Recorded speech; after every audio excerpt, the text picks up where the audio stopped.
சன்லேண்ட்ல சமைச்சா சக்தி தானா வரும். உங்கள் தங்க கனவுகள் நனவாகிட சேலம் ஸ்ரீ ராகவேந்திரா ஜுவல்லர்ஸ். நீங்கள் எடப்பாடி பழனிசாமி அவர்கள்ட்ட ஒரு இன்டர்வியூ கேட்டிருந்தா கூட தெரியும். அவர் சொன்ன பாட்டு முடிச்சு நாங்கள் பேசலன்னு சொல்கிறோம். ஊடகங்கள் அவங்களோட யூகங்கள் இருக்குல்ல, அதெல்லாம் நிறைய கருத்துக்கள் சொல்கிறாங்க. ஆனால் எடப்பாடி பழனிசாமி போய் சந்திச்சிங்கல்ல? எப்போ யார் சந்திச்சா? சேலம் அருள் எம்எல்ஏ 21 தேர்தலில் கூட்டணி அமைச்சிருந்தீங்க அதிமுகவோடு தான். இப்போ மறுபடியும் 24 தேர்தல் வருது, அவ்வளோதான். தேர்தல் அறிவிப்பு வெளியிடுறாங்க. கொஞ்சம் ஒரு 2-3 நாள் முன்னாடி போய் சந்திக்கிறாரு. அதிமுகவும் பாமகவும் சந்திக்குதுன்னா அப்போ இயல்பாக என்ன தோணும்? அதான் யூகம். ராமதாஸ் அவர்களை சிவி சண்முகம் சந்திக்கிறாரு. அப்போ அது எதுக்கு? இப்போ பாட்டாளி மக்கள் கட்சி ஒரு நிலைப்பாடு எடுத்திருக்கும். இந்த நிலைப்பாடுன்றது பாட்டாளி மக்கள் கட்சியின் நிறுவனர் தலைவர் மருத்துவர் ஐயா அவர்கள் மிக தெளிவாக யோசிச்சு கட்சிக்கு எது நல்லது, தமிழகத்துக்கு எது நல்லது, எதிர்காலத்துக்கு என்ன முக்கியம் அப்படின்றத மிக தெளிவான ஒரு முடிவு எடுத்துட்டாங்க. பாட்டாளி மக்கள் கட்சி தமிழகத்தில் ஆட்சிக்கு வர வேண்டும் என்ற உயர்ந்த நோக்கத்தோட பாட்டாளி மக்கள் கட்சி இந்த தேர்தலை அணுகியிருக்குன்னு மிக தெளிவாக 100 முறைக்கு மேலே மருத்துவர் அன்புமணி ராமதாஸ் தெளிவாக சொல்லியிருக்காங்க. அதான் சார், எப்போ பேச்சுவார்த்தை நடத்துறீங்க கூட்டணிக்கு? ஒரு நீண்ட காலம் ஒரு நீங்கள் பேச்சுவார்த்தை எப்போ நடத்தினாங்க அப்படின்றது வந்து அது பல வகையில் நடக்கும். நமக்கு அஃபீஷியலாக வந்து சொல்லும் போது தான் அது உங்களுக்கு சொல்ல முடியும். பல வகையில் நடக்கும். அப்போ அந்த வகைகள் எது எதுன்னு தானே நாங்கள் ஸ்மெல் பண்ணலாம். ஊடகங்கள் அதை ஸ்மெல் பண்ணலாம். ஒய் பாஜக மற்ற கட்சி தான் உள்ள வந்து வெளியே போயிருக்காங்களே தவிர பாட்டாளி மக்கள் கட்சியும் பாஜக கூட்டணி தான் இருக்குது. பாமக மிரட்டி பணிய வச்சுட்டாங்க, இல்ல ஏதோ நெருக்கடி கொடுத்து அவங்கள தங்களோட கூட்டணி கூப்பிட்டு போயிட்டாங்க. பாட்டாளி மக்கள் கட்சியோட கொள்கை இதெல்லாம் சேர்த்த மருத்துவரை முடிவு எடுக்கிறாங்க. இது எங்கள் கட்சியினுடைய முடிவு. இல்ல, மருத்துவர் ராமதாஸுக்கு இதுல உடன்பாடு இல்ல. அன்புமணி ராமதாஸுக்கு வேற பாஜக கூடவும் இவர் வந்து அதிமுக கூடவும் போறதுதான் யோசிச்சுக்கிட்டு இருந்தாங்கன்னா, மருத்துவர் ஐயாவுடைய இன்னொரு எக்ஸ்டென்ஷன், இன்னொரு ஆல்டர் ஈகோ தான் மருத்துவர் அன்புமணி ராமதாஸ். புரியுதுங்களா? அதனால தான் பாட்டாளி மக்கள் கட்சியினுடைய தொண்டர்கள், நிர்வாகிகள், அது இல்லாமல் பொதுமக்களும். ஆனால் பாமக ஓட்டர்ஸ் பாஜக பக்கம் டேர்ன் ஆயிட்டு இருக்காங்க. இந்த கூட்டணி அப்படிங்கிறது பாஜகவுக்கு சாதகமாயிடும். அவங்களுக்கு வாக்குகள் வந்து பாமக ஓட்டர்ஸ் அந்த பக்கம் போறதுக்கான வாய்ப்பு இருக்கும். மோடி அவர்கள் திருப்பி மறுபடியும் 3வது முறை பிரதம மந்திரியாக வருவாங்க. தமிழ்நாட்டினுடைய அரசியல் மற்றும் சமூக மற்றும் பொருளாதாரத்தை வளர்ச்சிக்கானதை மத்திய அரசிலிருந்து பெற்றுக் கொடுக்கறதுக்கான ஒரு கிரெடிபிளான அலையன்ஸ் பிஎம்கே இங்க இருக்கும். ஸோ அந்த 10.5% இடஒதுக்கீடுங்கிறதா இதுல எல்லாத்துலேயும் சுற்றி நம்ம மையமாக இருக்கிறது. பாமக பாஜக கூட்டணி யாரும் எதிர்பார்க்கல. ஏன்னா அதிமுகவோடும் பேசிட்டு இருந்தாங்க, பாஜகவோடும் பேசிட்டு இருந்தாங்கன்னு செய்தி வருது. அப்போ திடீர்னு பார்த்தா பாஜகவோடு உறுதியாயிடுச்சு. ஏன் இப்போ நீங்கள் தான் திடீர்னு சொல்கிறீங்க?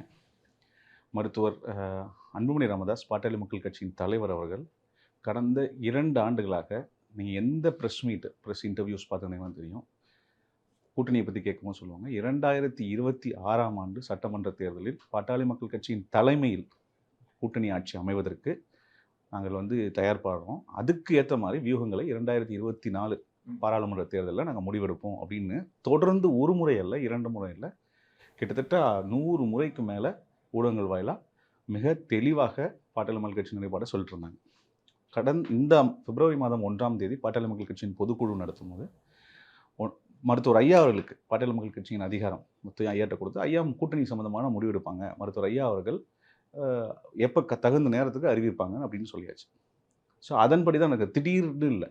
அதை தொடர்ந்து இன்னொன்று, இன்றைக்கி காலையில் நீங்கள் எடப்பாடி பழனிசாமி அவர்கள்ட்ட ஒரு இன்டர்வியூ கேட்டிருந்தா கூட தெரியும், அவர் சொன்ன பாட்டாளி மக்கள் கட்சி நாங்கள் பேசலைன்னு சொல்கிறாங்க. புரியுதுங்களா உங்களுக்கு? அப்போ இது வந்து ஊடகங்களால் நடுவில் கூட மருத்துவர் அன்புமணி ராமதாஸ் அவர்கள் சொன்னாங்க, ஊடகங்கள் சில வியூகங்களில் அவங்களோட யூகங்கள் இருக்குல்ல, அதெல்லாம் நிறைய கருத்துக்கள் சொல்கிறாங்க. அதற்கு நாங்கள் 1 முறை 2 முறை நாங்கள் எதிர்ப்பு தெரிவிக்கலாம், இல்லை அதுக்கு அது தெரியலன்னு நம்ம சொல்லலாம். தொடர்ந்து செஞ்சுட்டு இருக்கும்போது நம்ம என்ன பண்ண முடியும்? ஆனால் எடப்பாடி பழனிசாமி போய் சந்திச்சிங்கல்ல? எப்போ யார் சந்திச்சா? சேலம் அருள் எம்எல்ஏ. இல்லை, நான் அது மட்டும் இல்லை. இப்போ நீங்கள் ஒரு விஷயத்தை எடுத்துட்டிங்கன்னா எந்த விஷயமாக சந்திச்சாங்கன்னு ஏதாவது சொன்னாங்களா? யாராவது சொன்னாங்களா? சந்திப்புன்றது நடக்கும். கூட்டணி பேச்சுவார்த்தைகள் நடந்துட்டு இருக்கு, தேர்தல் வந்துருச்சு, யார் எந்த பக்கம் போவாங்கன்னு தெரியல. இந்த பக்கம் திமுக கூட்டணி அமைச்சு முடிச்சிருச்சு, இங்கிட்டு பார்த்தா இவங்க 2 பேரும் சந்திக்கிறாங்கன்னா ஒரு எத்தனையோ முறை கட்சி பேதமின்றி கட்சியில் இருக்கிற பொறுப்பாளர்கள், கட்சியில் இருக்கிற நிர்வாகிகள், மாற்று கட்சிகள் சந்திக்கிறது இயல்பு. அது இயல்பு சார். அது ஒரு அஃபீஷியலா சொல்லும் போது தான் நீங்க அதை அங்கீகரிக்கணும். அஃபீஷியலா ஒரு என்ன அஃபீஷியல் ஸ்டேட்மெண்ட் அதுக்கு தான் நீங்க சொல்லணுமே தவிர. ஆனா அது எதை நோக்கி போகுதுன்னு நம்ம தெரியும்ல. சிம்பிள் 21 தேர்தலில் கூட்டணி அமைச்சிருந்தீங்க அதிமுகவோடு தான். இப்போ மறுபடியும் 24 தேர்தல் வருது, அவ்வளோதான். தேர்தல் அறிவிப்பு வெளியிடுறாங்க. கொஞ்சம் ஒரு 2-3 நாள் முன்னாடி போய் சந்திக்கிறாரு. அதிமுகவும் பாமகவும் சந்திக்குதுன்னா அப்போ இயல்பா என்ன தோணும்? அதான் யூகம். இப்போ எதுக்கான தேர்தல் நேரத்தில் ஒரு இன்னொரு கட்சியினுடைய தலைவரை ஏன் சந்திக்கணும்? விஷயம் இருக்கலாம், உறவு முறைகளாக இருக்கலாம், குடும்ப நிகழ்ச்சிகளாக இருக்கலாம், நிறைய விஷயங்கள் உங்களுக்கு தெரியும். இது வந்து இது சாதாரண இது இயல்லாம் நடக்குது. நீங்கள் எல்லா இடத்துலையும் நீங்கள் என்னென்னா உங்கள் கேமராக்கள் அதிகமாக தேர்தல் நேரத்தில் எல்லார் வீட்டு வாசல்லையும் இருக்கிறதுனால உங்களுக்கு அது தெரியுது. இல்லைன்னா அது வந்து உங்களுக்கு தெரியும். மக்களுக்காக தானே நீங்கள் சார். திமுக அறிவாலயத்தில் பார்த்தீங்கன்னா எத்தனை பேர் வந்துட்டு போகிறாங்க. அது இது மற்ற இயக்கங்களோட கட்சி தலைமையகத்தில் போய் பார்த்தீங்கன்னா உங்களுக்கு ஏன் அவங்க வராங்க தெரியாமல் கூட வந்துட்டு போயிருக்கலாம். பட் அதுக்கெல்லாம் நீங்கள் கேள்வி கேட்க மாட்டீங்க. இது என்னென்னா பாட்டாளி மக்கள் கட்சி ஒரு விஷயத்தை புரிஞ்சுக்கோங்க. இது தேர்தல் காலம் 2024க்கான பாராளுமன்ற தேர்தலை தொடங்கிடுச்சு. தேதி அறிவிச்சிட்டாங்க. இப்போ பாட்டாளி மக்கள் கட்சி ஒரு நிலைப்பாடு எடுத்திருக்கோம். இந்த நிலைப்பாடுன்றது பாட்டாளி மக்கள் கட்சியின் நிறுவனர் தலைவர் மருத்துவர் ஐயா அவர்கள் மிக தெளிவாக யோசித்து கட்சிக்கு எது நல்லது, தமிழகத்துக்கு எது நல்லது, எதிர்காலத்துக்கு என்ன முக்கியம் அப்படின்றத மிக தெளிவான ஒரு முடிவு எடுத்திருக்காங்க. தேசிய ஜனநாயக கூட்டணி அடுத்த முறையும் மீண்டும் மத்தியில் பாஜக தலைமையிலான தேசிய ஜனநாயக கூட்டணி ஆட்சி அமையும். அந்த கூட்டணிக்கு பாட்டாளி மக்கள் கட்சி துணை நின்று இங்கே பாட்டாளி மக்கள் கட்சியின் வளர்ச்சியை கருத்தில் கொண்டு தமிழக மக்களின் உரிமைகளை கருத்தில் கொண்டு நாங்கள் இந்த கூட்டணியை அமைச்சிருக்கோம். 2026 தேர்தலில் பாட்டாளி மக்கள் கட்சியின் தலைமையில் ஒரு நல்ல பெரிய கூட்டணி அமைச்சு பாட்டாளி மக்கள் கட்சி தமிழகத்தில் ஆட்சிக்கு வர வேண்டும் என்ற உயர்ந்த நோக்கத்தோட பாட்டாளி மக்கள் கட்சி இந்த தேர்தலை அணுகியிருக்குன்னு மிக தெளிவாக 100 முறைக்கு மேலே மருத்துவர் அன்புமணி ராமதாஸ் தெளிவாக சொல்லியிருக்காங்க. சரி, ஓகே. தேர்தலுக்கு முன்னாடி அதுவும் இந்த நடந்துகிட்டு இருக்கு, யார் கூட கூட்டணி, பாமக வந்து பாஜக கூட போதா அதிமுக கூட போதா அப்படின்னு எதிர்பார்த்துட்டு இருக்கிற நேரத்தில் ராமதாஸ் அவர்களை சிவி சண்முகம் சந்திக்கிறாரு. அப்போ அது எதுக்கு? பல முறை வந்து மற்ற இயக்கங்கள்ல இருந்தும் சந்திச்சிருக்காங்க சார். அது வேற நேரங்கள்னா பரவாயில்ல, தேர்தல் நேரங்களில் கூட்டணிக்காக தான் சந்திப்பாங்க. நீங்கள் கூட்டணின்றது உங்களோட யூகம், அதான் நான் சொல்கிறேனே. இப்போ அது இல்லைன்னு நான் மறுத்ததுக்கு அப்புறம் இல்லை அப்படித்தான் நீங்கள் ஒன்று நிறுவனம்னா அது உங்களுடைய விருப்பம். அப்போ அதிமுகவோட கூட்டணியே நம்ம யோசிக்கல. நாங்களும் அதை மாதிரி நான் கூட்டணின்னு சொல்லியிருந்தா நாங்கள் வந்து உங்கள்கிட்ட சொல்லியிருப்போம். அவர்களுக்கும் அதை சொல்லியிருப்பாங்க. அவர்களும் அப்படி சொல்லலை. பாஜகவோடு கூட தான் சந்திக்கல. நீங்கள் சொல்கிறதன்படி பார்த்தா அஃபிஷியலாக நீங்கள் அறிவிக்கும் போது தான் எங்களுக்கு தெரியும். அதுக்கு முன்னாடி வரைக்கும் அதுவுமே யூகங்கள் தான். அப்போ அது எப்போ நடந்துச்சு? முந்தின நாள் மருத்துவர் ஐயா அவர்கள் மாநில நிர்வாகிகளை அழைத்து மாவட்ட செயலாளர்கள், மாவட்ட தலைவர்கள், முக்கிய பொறுப்பாளர்கள் அனைவரையும் தோட்டத்துக்கு அழைத்து மருத்துவர் ஐயா அவர்கள் நீண்ட நெடிய கலந்துரையாடலுக்கு பிறகு மருத்துவர் ஐயா அவர்கள் இந்த முடிவை முந்தின நாளே சொல்லிட்டாங்க.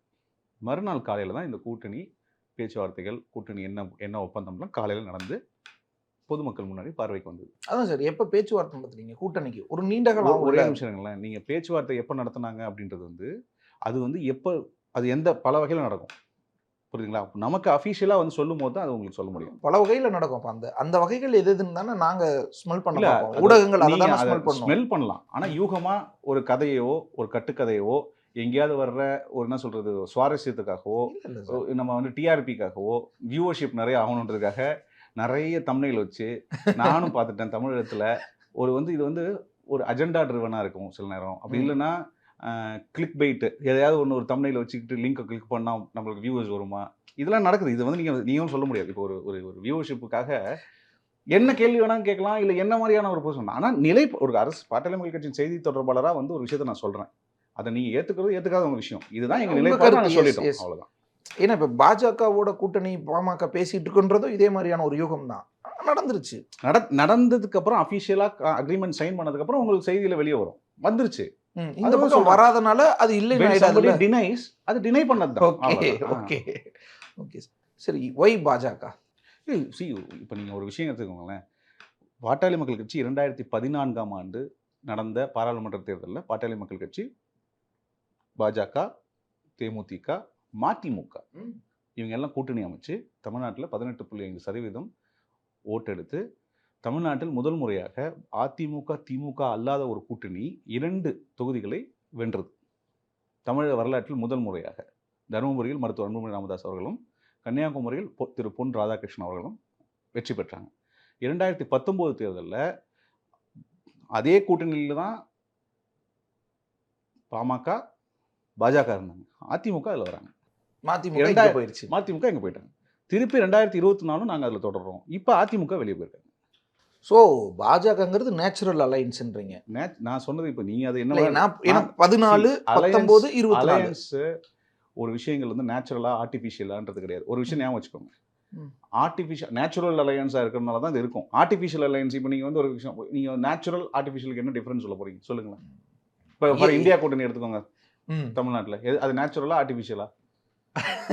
ஸோ இது கிரிட்டிசைஸ் பண்ணலாம். நான் ம். 2014, 2019, 2024 3 அதான். பாராளுமன்ற தேர்தல்களில் அவங்க 2000 பாட்டாளி மக்கள் கட்சி பாஜக கூட்டணியில தான் இருக்காங்க. ம்.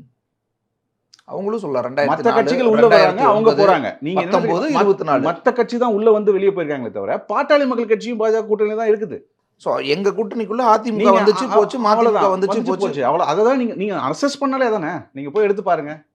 ஆனா அதனாலதான் கேக்குறேன். அப்ப பாஜக பாமகன்றது ஒரு பொருந்திய கூட்டணி தான். ஒரு கூட்டணி எந்தெந்த கட்சிகள் இருக்கோ அதுல இருக்கிற சாதக பாதகங்களை ஆராய்ந்து, அந்த மாநில கட்சி அந்த மாநில கட்சி, தேசிய கட்சி அந்த தேசிய கட்சி, நாம எந்த கொள்கையை பிரதிநிதித்துவப்படுத்துகிறோம், நாம் எந்த கொள்கைக்காக தேர்தல் அரசியல் இருக்கிறோம் அப்படின்றத பொறுத்து முடிவெடுப்பாங்க.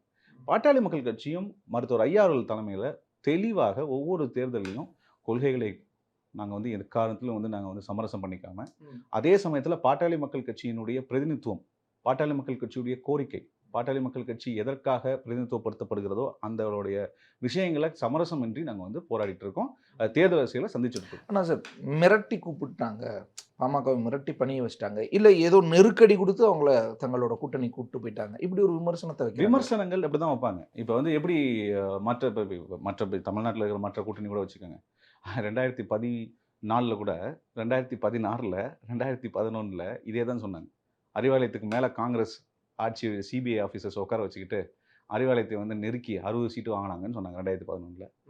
இந்த மாதிரி குற்றச்சாட்டு எல்லா இடத்துக்கும் வரும். அதில் என்ன தெரியுது எங்களுக்கு? இப்போ ஒரு கட்சி அதுல முகாந்திரம் இருக்கான்னா இருக்கு, நீங்க சொல்ற மாதிரி நடந்துச்சு. ஐயாவுடைய அரசியல் போராட்ட வாழ்க்கை என்பது கிட்டத்தட்ட 50 ஆண்டு கால போராட்ட வாழ்க்கை. 50 ஆண்டுகள்ல அரசியல் கட்சியா மருத்துவர் ஐயா தொடங்கல. சமூக நீதிக்காக போராடி, இடஒதுக்கீடுக்காக போராடி, ஒரு பெரிய போராட்டத்தை முன்னெடுத்தி தமிழக மக்கள் அவரை நம்பி அந்த போராட்டத்தை பங்கு பெற்று இடஒதுக்கீட்டை பெற்று தந்தது. பெரியாருக்கு பின் இவ்வளோ பெரிய மாற்றம் தமிழகத்தில் நடந்ததே இல்லை. அதற்கப்புறம் நாம் இதே மாதிரி போராடிட்டே இருக்கிறதா? நாம் ஒரு அரசியல் இயக்கம் ஆரம்பிச்சு அந்த அரசியல் இயக்கத்தின் மூலியமாக அதிகாரம் இருந்தால் தான் நம்ம நினைச்சதை நம்ம செய்ய முடியும், மக்களுக்கு சமூக நீதியை நிலைநாட்ட முடியும்னு ஒரு இயக்கத்தை ஆரம்பிக்கிறார்.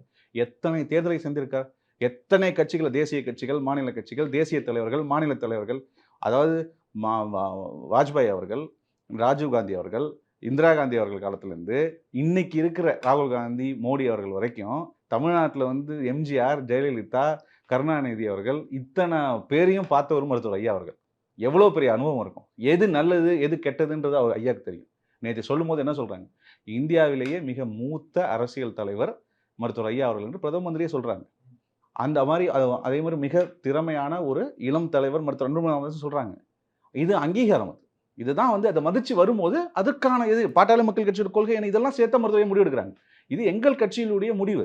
இல்ல மருத்துவர் ராமதாஸுக்கு இதுல உடன்பாடு இல்லை, அன்புமணி ராமதாஸுக்கு வேற பாஜக கூடவும் இவர் வந்து அதிமுக கூடவும் போறதுதான் யோசிச்சுக்கிட்டு இருந்தாங்கன்னு எல்லாம் ஸ்பெகுலேஷன். மறுபடியும் நீங்க திருப்பி யூகங்கள்ல நிறைய விஷயங்கள் போகும், அதுவும் உண்மை இல்லை. இப்போ இது மருத்துவர் ஐயா இங்க பாருங்களேன், பாட்டாளி மக்கள் கட்சியை பொறுத்த வரைக்கும் ஒரு விஷயம் இருக்கு. மருத்துவர் ஐயா அவர்களின் சொல் எங்களுடைய வேத வாக்கு. மருத்துவர் ஐயா அவர்கள் என்ன சொல்கிறார்களோ அதுதான் எங்களுக்கு வழி. இதுதான், இதுல வந்து இரண்டு வேறு நிலைப்பாடே கிடையாது. ஓகேங்களா? மருத்துவர் ஐயாவுடைய இன்னொரு எக்ஸ்டென்ஷன், இன்னொரு ஆல்டர் ஈகோ தான் மருத்துவர் அன்புமணி ராமதாஸ். புரியுதுங்களா? அதனால தான் பாட்டாளி மக்கள் கட்சியினுடைய தொண்டர்கள், நிர்வாகிகள், அது இல்லாமல் பொதுமக்களும் இந்த இயக்கம் இவ்வளவு பலமாக இருப்பதினால், இந்த இயக்கத்திற்கு பின்பு ஒரு பலமான தொண்டர் கூட்டம் இருப்பதினால், எந்தவித எதிர்பார்ப்பும் இல்லாமல் மருத்துவர் ஐயாவுடைய வழிகாட்டு இருப்பதனால தான் இந்த ஒரு மாத காலம் பாட்டாளி மக்கள் கட்சி எந்த கூட்டணிக்கு செல்கிறது என்று உங்களுக்கே தெரியும். நான் வந்து மிகைப்படுத்திலாம் சொல்லலை. தொலைக்காட்சி விவாதங்களில், தொலைக்காட்சி நெறியாளர்களுடைய கேள்விகள், யூடியூப்ல இருக்கிற நிறைய விவாதங்கள், இன்டர்வியூஸ்லாம் என்ன நாங்கள் பாட்டாளி மக்கள் கட்சி எந்த பக்கம் போதோ அந்த பக்கம் வெற்றி வாய்ப்பு அதிகம். இது எல்லாருக்கும் தெரியும். ஏன்னா பாட்டாளி மக்கள் கட்சியின் நிறுவன தலைவர் மருத்துவர் ஐயா, தலைவர் மருத்துவர் அன்புமணி ராமதாஸ் அவர்களுடைய வழிகாட்டுதல ஓட் பேங்க் அப்படியே இருக்கும். இன்னும் பொதுமக்களுக்கு ஒரு கிரெடிபிளான அலையன்ஸ். இல்லைன்னா ஏன் அப்படி வந்து அதுக்கான பேச்சுவார்த்தைகள் நடக்குது? ஆனா பாமக ஓட்டர்ஸ் பாஜக பக்கம் டேர்ன் ஆயிட்டு இருக்காங்க, அங்க போகுது, குறையுது. இந்த கூட்டணி அப்படிங்கிறது பாஜகவுக்கு சாதகமாயிடும், அவங்களுக்கு வாக்குகள் வந்து பாமக ஓட்டர்ஸ் அந்த பக்கம் போறதுக்கான வாய்ப்பு இருக்கும். இப்ப திமுக, அது வந்து திமுக தமிழ்நாட்டுக்கு ஆபத்துன்னு எல்லாம் பேசுறாங்க. திமுகவுக்கு வந்து எத்தனை இடம் காங்கிரஸ் கொடுத்துருக்காங்க? 10. அப்ப புதுச்சேரியோட சேர்த்து. திமுகவோட ஓட்டு காங்கிரஸுக்கு போதா, காங்கிரஸோட திமுகவுக்கு போதா? மதிமுக எத்தனை சீட்டு கொடுத்துருக்காங்க? 1. அந்த சீட்டு அவங்களோட ஓட்டர்ஸ் எல்லாம் இங்க போறாங்களா, இங்க போறாங்க? அவர்கள் கூட்டணிக்கு ஏற்பட்டு ஓட்டு போடுவாங்க. ஆனா சார் பாஜகவை அதிமுகவே எப்படி டீல் பண்ணுச்சு? எங்க நம்மளுடைய வோட்டர்ஸ் எல்லாம் அவங்க புடுங்கிட்டு இருக்காங்களோ அப்படின்ற ஒரு தாட் அதிமுகவை விலக வச்சதுன்னு அப்படி ஒரு பார்வையும் இருக்குல்ல? பார்வை தானே அது உண்மையா? உண்மை ஃபேக்ட் இல்லையா? என்ன? What is a fact? ஃபேக்ட்டை பேசி பேசுவோம், எவிடன்ஸ் பேஸ் பண்ணி பேசுவோம். பாஜக இயல்பா எந்தெந்த கட்சிகளோட எல்லாம் கூட்டணிக்கு போச்சோ அந்த கட்சிகள்லாம் உடைஞ்சிருக்கு, அல்லது அந்த கட்சியின் தலைவர்களே பாஜகவுக்கு வந்திருக்காங்க. அந்த கட்சி சிவசேனா, அந்த தேசியவாத அந்த காங்கிரஸோ, அஸ்ஸாம் கணபரிஷத்தோ நடந்ததா இல்லையா? அந்த கட்சிகள் வேறு, பாட்டாளி மக்கள் கட்சி என்பது வேறு. பாட்டாளி மக்கள் கட்சியின் நிறுவனர் மருத்துவர் ஐயா அவர்கள். அந்த கட்சிக்கெல்லாம் யார் இருந்தாங்கன்னு தெரியல. அந்த கட்சிகளோட இயக்கங்கள் வரலாறு என்னன்னு தெரியாது. ஆனால் பாட்டாளி மக்கள் கட்சியின் வரலாறு என்னன்றதை தமிழகத்தில் அரசியல் புரிந்தவர்கள் நல்லா தெரியும். எவ்வளோ போராட்டங்கள், எவ்வளோ அரசியல் போராட்டமாக இருக்கலாம், சட்ட போராட்டமாக இருக்கலாம், சமூக போராட்டமாக இருக்கலாம், ஆளுங்கட்சியாக இருக்கலாம், எதிர்க்கட்சியாக இருக்கலாம், தேசிய கட்சியாக இருக்கலாம், தேசிய மத்தியில் ஆளுங்கட்சியாக, எந்த பிரச்சனை வந்தாலும் மருத்துவர் ஐயா சமரசம் என்று சொல்லுவார். மருத்துவர் ஐயா அவர்கள் என்ன சொல்லியிருக்காங்க, பாட்டாளி மக்கள் கட்சி ஆட்சியில் இருந்தாலே நான் எதிர்க்கட்சி மாதிரி தான் நான் உங்களுக்கு வந்து வழி நடத்துவேன் அப்படின்றத பல முறை மருத்துவர் ஐயா அவர்கள் சொல்லியிருக்காங்க. ஸோ நீங்கள் அதில் கவலையே பட தேவையில்லை. மற்ற கட்சிகளையும் பாட்டாளி மக்கள் கட்சியும் நீங்கள் வந்து ஒரே மாதிரி சமப்படுத்தி பார்க்குறது எனக்கு வந்து அது சரியாக படலை. 2014 சொன்னீங்க, 19 சொன்னீங்க, இப்போ 24. நாங்கள் பாஜகவோட தான் கூட்டணியில் இருக்கோம். ஆனால் 2014 கூட்டணி 2016லயே முடிஞ்சிருச்சு. 16லயே பாஜக தனியா, பாமக தனியா தானே போட்டிட்டு. நான் மூணுமே சொன்னது பாராளுமன்ற தேர்தல். பாராளுமன்ற தேர்தல் சொல்றோம். சட்டமன்றத்தில் எங்களுக்கு 2014ஆம் ஆண்டு ஒரு விஷயத்தை நாங்கள் முன்னெடுத்தோம். என்ன முன்னெடுத்தோம்னா, தமிழகத்தில் பாட்டாளி மக்கள் கட்சி ஆட்சி அதிகாரத்திற்கு வர வேண்டும். ஏன்னா கடந்த 57 ஆண்டுகளாக தமிழகத்துக்குன்னு சொல்லக்கூடிய சில அடையாளங்கள் இருக்குது. அரசியல் அடையாளம், சமூக நீதி விஷயம் சொல்லுவாங்க, வளர்ச்சி சொல்லுவாங்க, பெண் உரிமை சொல்லுவாங்க. இந்த மாதிரியான முக்கியமான விஷயங்கள் இருக்குது. இது எல்லாமே 50 ஆண்டுகள் 57 ஆண்டுகள் ஆட்சி 2 கட்சி தான். இந்த 2 கட்சிகளும் தமிழக மக்களை ஏமாற்றி விட்டனர். தமிழக மக்கள் மிகப்பெரிய ஒரு மாற்றத்தை எதிர்பார்த்து இயங்கி கொண்டிருக்கிறார்கள். கிட்டத்தட்ட இந்த 2 கட்சிகளின் ஆட்சியையும் இந்த 2 கட்சிகளின் அணுகுமுறையும் இந்த வாக்காளர்களை, இந்த தமிழக மக்களை எப்படி இவங்க அணுகுறாங்க? காசு கொடுத்தா இவங்க ஓட்டை வாங்கிடலாம், இவங்களுக்கு இலவசங்கள் ஏதாவது தூக்கி கொடுத்தா இவங்க ஓட்டை வாங்கிடலாம், இவங்களை வந்து நம்ம ஈஸியாக மாற்றி 5 ஆண்டு இவங்க இருந்தாங்கன்னா இந்த 5 ஆண்டு இவங்க இருப்பாங்கன்னு சொல்லி மாற்றி இவங்களை ஓட்டை வாங்கிக்கலாம் அப்படின்னு சொல்லி தான் இந்த 2 இயக்கங்களும் இவங்களை வந்து மக்களை வந்து இப்படி தான் அவங்க அணுகுறாங்க. பாட்டாளி மக்கள் கட்சி தமிழ்நாடு முன்னேற வேண்டும் என்றால் நீங்கள் வந்து சிங்கப்பூர், நீங்கள் வந்து மற்ற வளர்ந்த நாடுகள் ஃபின்லாண்டு, ஸ்வீடன் அவங்க கூட கம்பேர் பண்ணணும்னு சொன்னால் இந்த இங்கே இருக்கிற கட்சிகள் என்ன பண்ணுவாங்கன்னா பீகார் கூடயும் உத்தரப்பிரதேஷ் கூடயும் கம்பேர் பண்ணிப்பாங்க. பாட்டாளி மக்கள் கட்சியோட என்ன எண்ணம்னா, மருத்துவர் ஐயா என்ன சொன்னாங்க, நாம் இந்த இயக்கத்தை ஆரம்பித்தது தமிழகத்தை நாம் நல்ல வழியாக ஆள வேண்டும், நல்வழி காட்ட வேண்டும், இந்த மக்கள் வளர வேண்டும். அதனால் பாட்டாளி மக்கள் கட்சி 2014ஆம் ஆண்டு தனித்து போட்டியிட்டும் மருத்துவர் அன்புமணி ராமதாஸ் அவர்கள் இந்த கட்சியை வழிநடத்தி முதலமைச்சர் வேட்பாளராக இருப்பாங்க அப்படின்னு சொல்லி நாங்கள் 2014 தேர்தலில் சந்தித்தோம். மாற்றம் முன்னேற்றம் அன்புமணி என்ற கோஷத்தை முன்வைத்து பண்ணோம். அந்த கேம்பெயின் எடுபட்டது. ஆனால் மக்கள் அந்த நேரத்தில் கருணாநிதி அவர்களும் ஜெயலலிதா அவர்களும் உயிரோடு இருந்தாங்க 2 கட்சி. அப்போ இருபெரும் அரசியல் தலைவர்கள் இருக்கும்போது அந்த தலைவர்களை எதிர்த்து தனியாக போட்டி போட்டு பாட்டாளி மக்கள் கட்சி ஒரு கணிசமான வாக்கு வங்கியை காமிச்சாங்க. இது வேற மற்ற கட்சிகள் இயலாது. இன்னொரு முக்கியமான விஷயம்னா, பாட்டாளி மக்கள் கட்சிக்கு மத்தியில் நிர்வாகத்துக்கான ஒரு எக்ஸ்பீரியன்ஸ் இருக்கு. ஃபார் எக்ஸாம்பிள் சென்ட்ரல் கவர்மெண்ட்ல மினிஸ்டராக இருந்திருக்காங்க. சும்மா மினிஸ்டராக இல்லை, பெரிய மாற்றங்களை கொண்டு வந்த மினிஸ்ட்ரியில் தான். சுகாதாரத்துறை எடுத்துக்கிட்டிங்கன்னா அப்போ உள்ள ஸ்பீக்கர் சோம்நாத் சாட்டர்ஜி என்ன சொன்னாங்கன்னா, 50 ஆண்டுகளாக நீங்கள் வந்து நான் வந்து பார்த்துருக்கோம் நாங்கள், ஆனால் இவ்வளோ ஒரு என்சைக்ளோபீடியா மாதிரி பார்லிமெண்ட்டில் உட்காந்து எல்லாத்துக்கும் பதில் சொல்கிற ஒரு தலைவரை நான் பார்க்கலன்னு சோம்நாத் சாட்டர்ஜி சொல்கிறார். அப்போ மன்மோகன் சிங் என்ன சொல்கிறாரு, 50 இயர்ஸ் ஆஃப் இண்டிபெண்டன்ட் இந்தியாவில் செய்ய முடியாத விஷயத்தெல்லாம் ஹெல்த் அண்ட் வெல்ஃபேர் டிபார்ட்மெண்ட்டில் மருத்துவ செஞ்சுருக்காங்கன்னு சொல்லுவாங்க. ரயில்வே டிபார்ட்மெண்ட்டில் செஞ்சுருக்கோம். தமிழ்நாட்டில் இன்றைக்கி இருக்கிற ரயில்வே துறையில் வந்த மாற்றங்கள் எல்லாம் பாட்டாளி மக்கள் கட்சி மத்தியில் ரயில்வே துறை அமைச்சராக இருக்கும்போது வந்தது தான். சுகாதாரத்துறையில் இன்றைக்கி இந்தியா மட்டும் இல்லை, உலகமே இயங்குகிற அளவுக்கு பல மாற்றங்களை கொண்டு வந்து 4 தேசிய இன்டர்நேஷ்னல் அவார்ட்ஸ், சும்மா இல்லைங்க, 4 இன்டர்நேஷ்னல் அவார்ட்ஸ், யாருமே வாங்காத அவார்ட்ஸ் மருத்துவர் அன்புமணி எதுக்கு வாங்குறாருன்னா அந்த அனுபவம் 2016ல யூஸ் ஆகும். 2016ல நாம வந்து ஒரு சிந்தனை, மாற்று அரசியல், அது வந்து எப்படின்னா இந்த தமிழ்நாட்டுக்கான ஒரு மாற்று அரசியலை முன் வச்சு நாங்கள் 2016 அப்படியே பயணிக்கல. அதுதான் சொல்றேன். ஏன்னா மருத்துவர் ஐயாவுடைய 40 ஆண்டு கால அரசியல் பயணமும் சமூக நீதிக்கான பயணம். அந்த சமூக நீதிக்கான பயணத்துல இடஒதுக்கீடு விஷயத்துல தனி இடஒதுக்கீட்டை பெற வேண்டும் என்பதற்காக 2019ஆம் ஆண்டு ஒரு சமரசம் செஞ்சோம். எதனால, இடஒதுக்கீடுக்காக. இன்னைக்கு அது எந்த அளவுக்கு விலை கொடுத்துருக்கு அப்படின்னா 10.5% MVCV வன்னியர்களுக்கான தனி ஒதுக்கீடு விஷயத்துல கொடுக்க முடியாதுன்னு சொல்லிட்டு இருந்தாங்க. அதிமுகவா இருக்கட்டும், திமுகவா இருக்கட்டும் அவருக்கு முடியாதுன்னு சொன்னாங்க. ஆனா அதுக்கு ஒரு சட்டம் கொண்டு வந்து அந்த சட்டம் இயற்றப்பட்டு அந்த சட்டம் நடைமுறைப்படுத்தி இயற்றப்பட்ட போராடி பெற்றது மருத்துவர் ஐயா. அதை வந்து சட்டமா கொண்டு வந்தது அதிமுக. அதுக்கப்புறம் திமுக அதை நடைமுறைப்படுத்துது 2020. அது உச்சநீதிமன்றத்துக்கு போகுது. உச்சநீதிமன்றம் ஒன்றும் சொல்லல. என்ன சொல்லிருக்காங்க? கணக்கெடுப்பு நடத்திட்டு வாங்க. அப்ப இந்த விஷயம் அளவுக்கு கொண்டு வந்து மருத்துவர் ஐயாவால தான். ஏய், புரியுதுங்களா? அப்ப இவ்வளவு பெரிய ஒரு சட்ட போராட்டம், அரசியல் போராட்டம், சமூக போராட்டத்தை கொண்டு வந்து இன்னைக்கு ஒரு பொசிஷன். இன்னைக்கு தமிழ்நாடு மட்டும் இல்ல, இந்தியா முழுவதும் ஏதாவது ஒரு சமுதாயம் தங்களுடைய மக்கள் தொகைக்கு ஏற்ப விகிதாச்சார அளவில் இடஒதுக்கீடு வேணும்னா பாட்டாளி மக்கள் கட்சியின் நிறுவன தலைவர் மருத்துவர் ஐயா அவர்கள் வழியில போராடி இந்த வழியில நீங்க ஒரு அரசியல் கட்சியை நிர்பந்தப்படுத்தி நம்ம கொண்டு வர முடியும் அப்படின்றத 19 தேர்தலுக்கு அதனால சமரசம். அதுதான் 19 21 அதான் 21 ரெண்டுமே அதுக்கான சமரசம் தான் தவிர சரி. இத வந்து மக்கள் இப்ப புரிஞ்சுப்பாங்க. 24 தேர்தலுக்கு அப்ப என்ன சமரசம்? அதுதான் சொல்றேன். 2026 சட்டமன்ற தேர்தல் தமிழ்நாட்டுக்கு வரும்போது பாட்டாளி மக்கள் கட்சியின் தலைமையில் ஒரு கூட்டணி ஆட்சியை மருத்துவர் அன்புமணி ராமதாஸ் அவர்கள் தலைமையில தமிழ்நாட்டில் அமைக்க வேண்டும் என்பதுதான் எங்களுடைய அது ஓகே சார். இலக்கு. அதை நோக்கி 24 தேர்தலுக்கு என்ன அப்ப சமரசம்? திமுக அதிமுக இல்லாத ஒரு மாற்று, அதே சமயத்துல ஒரு சக்தி வாய்ந்த ஒரு கிரெடிபிளான ஒரு அலையன்ஸ் கொண்டு வரணும். இப்ப கிரெடிபிலிட்டி சொல்றேன். ஒரு பிரதம மந்திரி வேட்பாளர் இருக்கணும். அதே மாதிரி ஒரு மத்திய அரசோட இணக்கமான ஒரு நிலைப்பாடு கொண்ட ஒரு இயக்கமா இருக்கணும். இந்தியா கூட்டணியும் அப்படி எங்க இருக்காங்க? இந்தியா ராகுல் காந்தி தமிழ்நாட்டுல இணக்கம்னு என்ன இருக்குது மத்திய அரசோட?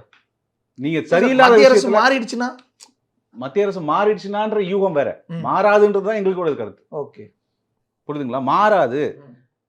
திரு மோடி அவர்கள் திருப்பி மறுபடியும் 3வது முறை பிரதம மந்திரியாக வருவாங்க. அந்த கூட்டணியுடைய பலம் அதிகமாகும், சீட்டுக்கள் அதிகமாகும். அப்ப தமிழ்நாட்டினுடைய தேவைகளை, தமிழ்நாட்டினுடைய அரசியல் மற்றும் சமூக மற்றும் பொருளாதார வளர்ச்சிக்கானதை மத்திய அரசிலிருந்து பெற்றுக் கொடுக்கறதுக்கான ஒரு கிரெடிபிளான அலையன்ஸ் PMK இங்க இருக்கும். சோ அந்த 10.5% இடஒதுக்கீடுங்கிறதா இதுல எல்லாத்துலயும் சுத்தி நம்ம மையமா இருக்கிறது. அதுக்கானதான் இந்த சமரசம். 10.5ன்றது ஒரு பகுதி.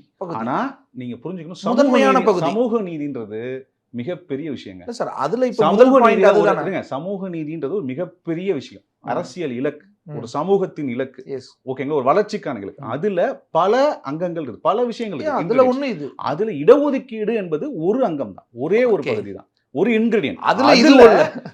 அதுல இது ஒண்ணு. ஓகேங்களா, நல்லா புரிஞ்சுக்கணும். தமிழ்நாடு சமூக நீதிக்கான மண்ணுன்னு சொல்றாங்க. ஆனா நீங்க முதலமைச்சர் அவர்கள் கேளுங்க, ஸ்டாலின் அவர்கள் திமுகவை ஆளுகிறாங்க, என்ன சொல்றாங்க? சமூக நீதிக்கு நாங்க தான் காப்பிரைட் வச்சிருக்கோம், சமூக நீதிக்கு நாங்க தான் பாதுகாவலர்ன்றாங்க.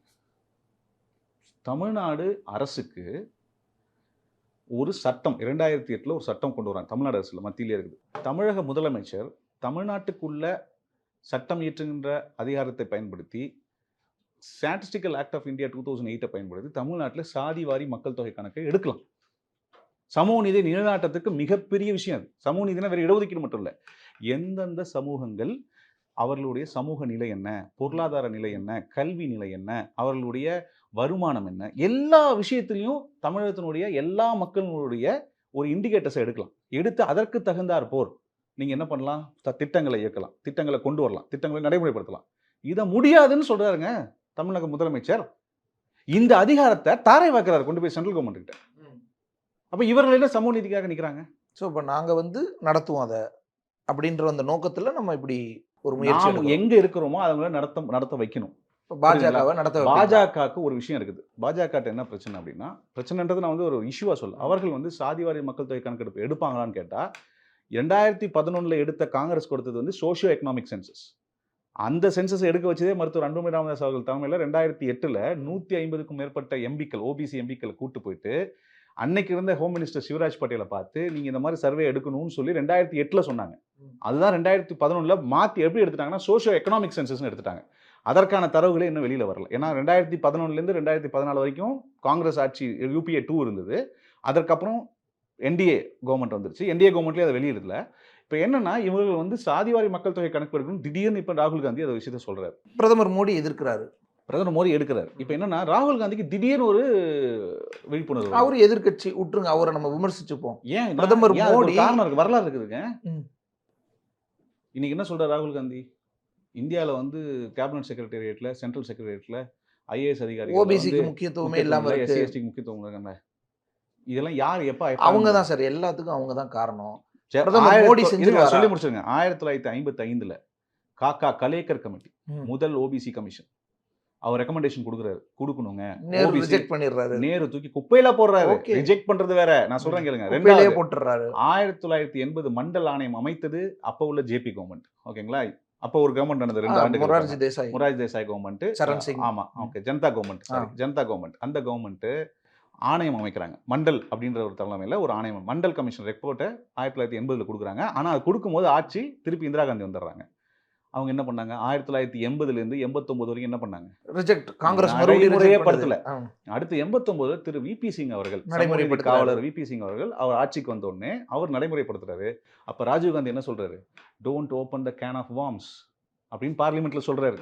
நீங்க வந்து இது வந்து இதை செய்யாதீங்க, ஓபிசிக்கான இடஒதுக்கீட கொடுக்காதீங்கன்றாங்க.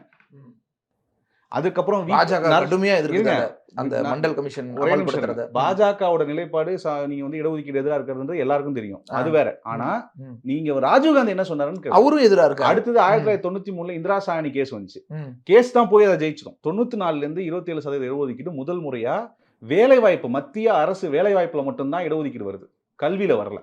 ஓகேங்களா? 2006 UPA 1 வரும்போது இது காமன் மினிமம் 27% இடஒதுக்கீடு மத்திய கல்வி நிறுவனங்களில் வரணும் அப்படின்னு சொல்லும் போது மருத்துவர் ஐயா அவர்கள் அதை ஸ்ட்ரெஸ் பண்றாரு. 2 ஆண்டு ஆயிடுச்சு, 2004 இருந்து 2006 வரைக்கும் வரலன்னு. UPA 1 கூட்டத்தில் மருத்துவர் ஐயா அவர்கள் போய் கலந்துக்கிட்டு இதை எப்போ கொண்டு வரீங்கன்னு சொல்லும் போது மிகப்பெரிய பிரச்சனையாகுது.